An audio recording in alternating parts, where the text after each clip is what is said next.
Oh, kasi kanina, by 12 o'clock, nearly 12 o'clock, they just barged into my room. And there were like 9 men, male, female, tapos may camera. And then the woman called, then was looking for me. And then ang sabi niya, ang una niyang sinabi was that, to get my phone. Tapos Nicole is here, my assistant, because I requested from the chairman, si Chairman Chua, to request to give me a companion because I cannot stay here. I cannot sleep. Parang it's causing me so much anxiety and stress. So I requested, and kanina he allowed. This afternoon, he allowed. And then suddenly, they just come in the room kasi the door kasi here, it locks from the outside. So you cannot lock it back from the inside. They're free to come and go. So they just went inside, and then pinilit nila kami to turn over our phone to them. Tapos nung when they got our phones, ang sabi namin, what is Are you still there?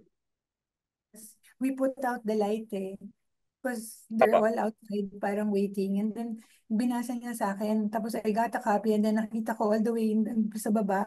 They're bringing me to the women's correctional and they're serving it in the middle of the night. And all 9 people. I'm just a small person. And they just, I mean, alam mo, I am a person. I went to that hearing in good faith. I came back from LA. I sat there, answered their questions for 9 hours. And I know I did not do anything that was contemptuous or contempt. But I did. I sat there and I listened to their order of contempt. I did an apology. And then, ang sabi po nila, I just have to do an MR. And I did an MR, but they did not rule on it. And then suddenly they have an order transferring me. When ang nauna naman na order ng final ng lawyers namin was an MR to lift that order of contempt because they said that was the procedure. If they were not able to rule on that, how were they able to come up with an order, you know, to transfer me to the women's correctional in the dead of the night? I mean, bakit ganun? Wala na bang rights yung mga tao? They just keep your room and then just get I really don't know. All I know is that I am not an accused of any crime. I am just a person detained here for 5 days until the hearing ng Monday.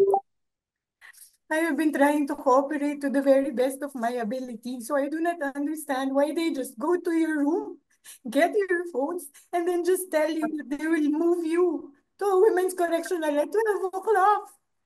Meron pa bang batas yan? Don't people get rights anymore?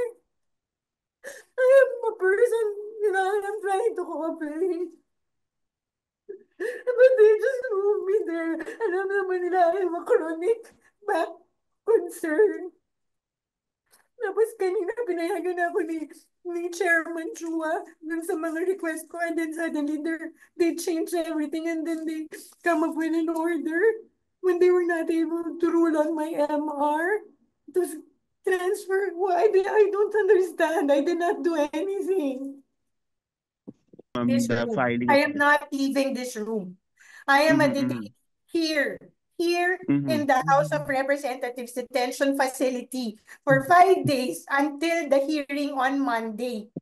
mhm. Nobody can just come in here and demand to transfer me in the middle of the night. I have my rights. I am Okay, not ma'am. accused of any crime. I am not Mhm. leaving this room.